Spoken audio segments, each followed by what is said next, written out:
जय हिंद दोस्तों। जैसा कि आपको मालूम होगा कि कुछ दिन पहले कर्नाटका में इलेक्शन हुए थे, वो भी चीफ मिनिस्टर की गद्दी के लिए इलेक्शन हुए थे। अब मुझे ये बताने की बिल्कुल भी जरूरत नहीं है, क्योंकि आपको मालूम होगा कि इस बार जी हाँ, इस बार बीजेपी जो कि कई साल से उधर रूल कर रही थी, वो इस बार नहीं जीती और कांग्रेस बहुत ही बड़ी बहुमत के साथ वहाँ पे जीत गई। अब कई सारे लोग इस चीज़ के लिए खुश हो रहे हैं, वहीं जो बीजेपी के सपोर्टर थे उस चीज़ में बहुत ज़्यादा दुखी हो रहे हैं। और इतना ही नहीं, इस इलेक्शन के बाद कर्नाटका के साथ साउथ इंडिया में इस टाइम पे बीजेपी पूरी तरीके से वॉश्ड हो चुकी है। इसका मतलब साउथ इंडिया के रीजन में इस टाइम पे कोई भी बीजेपी की पार्टी नहीं है, चाहे फिर तो वहाँ की कोई लोकल पार्टी है या फिर कांग्रेस या फिर लेफ्टिस्ट पार्टी है कोई भी, पर बीजेपी या फिर कोई राइट विंग पार्टी उधर है ही नहीं। और इतना ही नहीं, आज की हम वीडियो में जानेंगे कि किस गलती की वजह से बीजेपी कर्नाटका को लॉस कर गई और क्या उनकी गलतियां थी और क्या कांग्रेस इसमें अच्छा कर गई। ये सारी बातें आज हम इस वीडियो में जानेंगे। आपको अगर ये वीडियो अच्छी लगी या फिर काम पसंद आए तो उस वीडियो को लाइक करके उस चैनल को भी सब्सक्राइब प्लीज़ जरूर करना।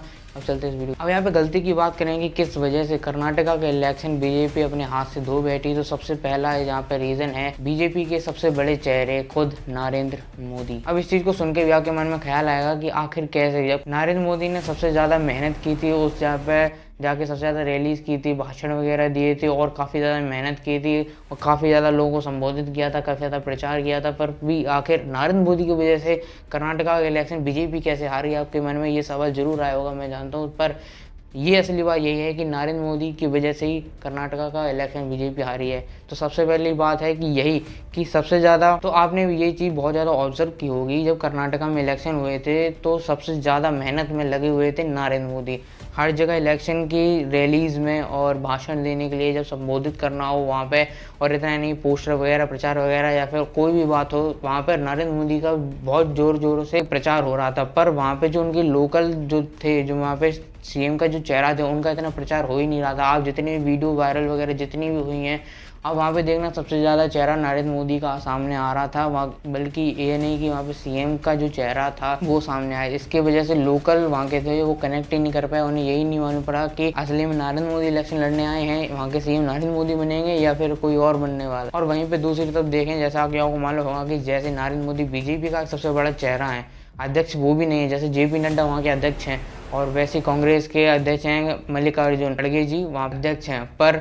इन दोनों की पार्टी के सबसे बड़े चेहरे हैं बीजेपी के नरेंद्र मोदी और इस तरफ राहुल गांधी हैं। कांग्रेस ने एक अच्छी चीज़ की, राहुल गांधी उतना ज़्यादा प्रचार में सबके सामने आए नहीं, उन्होंने मौका दिया मल्लिकार्जुन खड़गे जी को, वहाँ के चीफ मिनिस्टर वगैरह जो उनकी कमेटी को जितनी भी थी कर्नाटका की, उन्हें मौका दिया कि आप भाषण दें, जाकर आप सब लोगों को संबोधित करें, आप रैली में ज़्यादा जाएँ। इतना ही नहीं, प्रियंका गांधी जो कि उनकी बहन और कमेटी की मेंबर हैं, उन्होंने उनको ज़्यादा मौका दिया कि आप लोगों के पास जाएँ, संबोधित करें और उनके साथ बातें करें और अपनी बातें उनके पास। का बेस्ट एग्जांपल आप अपनी तरफ से समझ सकते हैं, जैसे अगर हम नॉर्थ में बात करें जहाँ पे बीजेपी की उनकी सरकार बनी हुई है, वहाँ पे आप देखें तो उत्तर प्रदेश में सबसे बड़ा चेहरा है भाई, नरेंद्र मोदी से भी ज़्यादा बड़े चेहरे बन जाते हैं योगी आदित्यनाथ। वहीं पे मध्य प्रदेश में जाते तो उनका सीएम का चेहरा काफ़ी साफ उन्हें पता चलता है कि हाँ भाई हमारे सीएम हैं, ये हैं शिवराज सिंह चौहान हैं। वैसे हरियाणा में और वैसे असम में या फिर कहीं गुजरात में, ऐसी सारी जगह पर उन्हें अपना चेहरा मालूम है कि भाई हमारे सीएम की भी कुछ वैल्यू है। हर जगह नरेंद्र मोदी उधर करते हैं, उतना नहीं करते हैं। और पर जो कर्नाटका की बात आई तो हर जगह नरेंद्र मोदी ही छाए हुए हैं और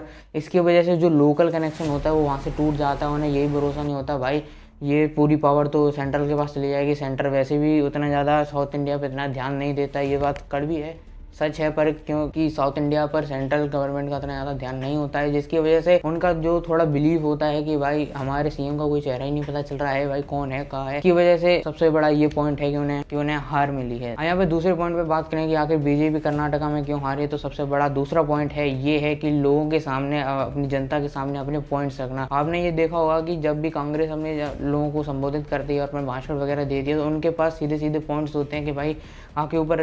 इतने साल सरकार रही तो करप्शन बढ़ गया था, काफ़ी सारे चार्जेस वगैरह लगते थे और काफ़ी वैल्यू नीचे गिरी है और काफ़ी सारी प्रॉब्लम्स हैं। हमारी सरकार आ जाएगी, हम आपको ये सब चीज़ें प्रोवाइड करेंगे, ऐसी सुविधा प्रोवाइड करेंगे, जिसकी वजह से लोगों को समझ में आ रहा था कि आगे उनका मैनिफेस्टो क्या है। अगर सरकार उनकी बन जाती है तो वो हमारे प्रदेश में आकर क्या कुछ अच्छा करेंगे या कुछ खराब करेंगे, तो जनता को ये सारी बातें पता चल रही थी। पर वहीं पर जब बीजेपी की बारी आती है कि लोगों से बात करना, लोगों को संबोधित करना, तो वहीं पर ये चूक खा जाते हैं, क्योंकि उस टाइम पर आपको मालूम होगा द केरला स्टोरी चल रही थी। वो हर जगह जाके द केरला स्टोरी का प्रमोशन करने लगे थे कि देखो केरला में ऐसा चल रहा है, वहाँ पे ऐसा चल रहा है, वहाँ पे हिंदू मुस्लिम हो रहा है, केरला की स्टोरी को प्रमोट करो, ऐसी बातें चल रही हैं, वैसी बातें चल रही हैं, हर जगह जाके बजरंगबली के नारे लगाना, बजरंग, और वैसे ही टिपिकल हिंदू मुस्लिम वाली बातें करते रहना। देखो करना चाहिए, थोड़ी बहुत भी करो, देखो ये भी मुद्दा है, करनी चाहिए, थोड़ी बहुत लिमिट में करो, पर हर जगह अपन मैनिफेस्टो को मेन असाइड करके बस हिंदू मुस्लिम ही करते रहो, ये चीज़ तो बहुत ज़्यादा गलत है। क्योंकि वोट हिंदू मुस्लिम पे नहीं जीते जाते, किसी सरकार के बलबूते पे हिंदू मुस्लिम नहीं होता है, हिंदू अपने मन पे है और सिर्फ सरकार के मन पे नहीं है। ऐसे ही कुछ कारण थे जिसकी वजह से वहाँ की जनता को यही पता नहीं चला कि आखिर भाई अगर बीजेपी सरकार अगर फिर से हमारे प्रदेश में आ गई तो हमें क्या फ़ायदा मिलने वाला है, क्या बस ये फिर से हिंदू मुस्लिम ही होता रहेगा या फिर कुछ भला भी होगा हमारा। यही कुछ सवाल थे जिसकी वजह से ये दूसरा पॉइंट था जिसकी वजह से बीजेपी यहाँ पर हार। अब वहीं पर अगर तीसरे पॉइंट की बात करें कि आखिर कर्नाटका का इलेक्शन बीजेपी क्यों हार गई, तो यहाँ पर तीसरा सबसे बड़ा रीज़न है कि ड्रास्टिक चेंजेस।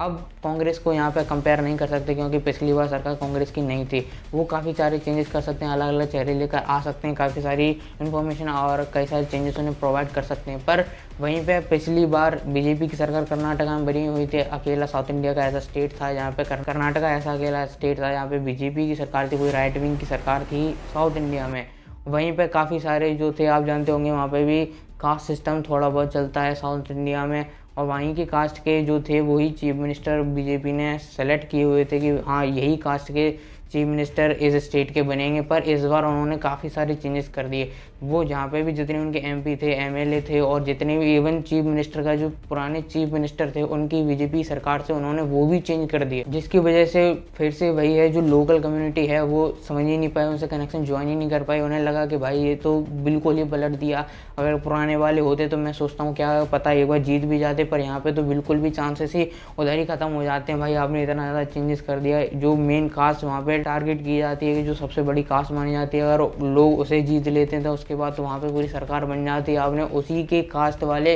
चीफ मिनिस्टर को वहाँ से हटा दिया और वहाँ के लोगों को हटा दिया। ऐसा नहीं है कि उन्होंने गलत लोगों को चुना था, पर कई सारे ऐसे लोग थे जो पढ़े लिखे थे, एक्स आईएएस वगैरह थे, रिटायर्ड थे, पर फिर भी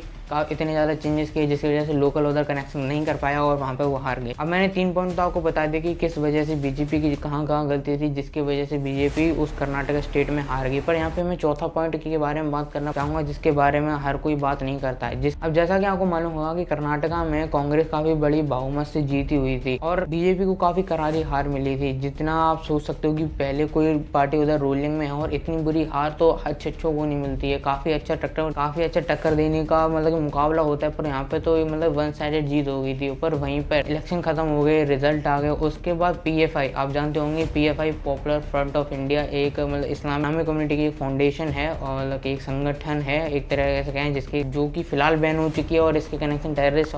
से भी बताए जा रहे हैं। और इतना ही नहीं, द केरला स्टोरी जब आई थी इसके कनेक्शन पीएफआई वगैरह से काफ़ी ज़्यादा मुद्दे में उठे हुए थे। जब इलेक्शन हो गए उसके बाद मुस्लिम बोर्ड के कुछ लीडर्स, कुछ चीफ्स और पीएफआई के कुछ चीफ्स की काफ़ी सारी वीडियोस वायरल हुई जहाँ वो कह रहे थे, उसके चीफ कह रहे थे कि हमने कांग्रेस को इस स्टेट में जिताने के लिए बहुत ज़्यादा मेहनत, मुस्लिम लोगों ने बहुत ज़्यादा मेहनत की है कि अब हम चाहते हैं कि कांग्रेस भी हमारे लिए कुछ अच्छा करे। क्या अच्छा करे? पीएफआई को अनबैन कर दे, बजरंग दल को भी बैन कर दे। जी हाँ, आपको मालूम होगा कि बजरंग दल और पीएफआई की काफ़ी सारी बातें हुई। मल्लिकार्जुन खड़गे ने तो ये भी कह दिया था कि अगर हमारी सरकार आई तो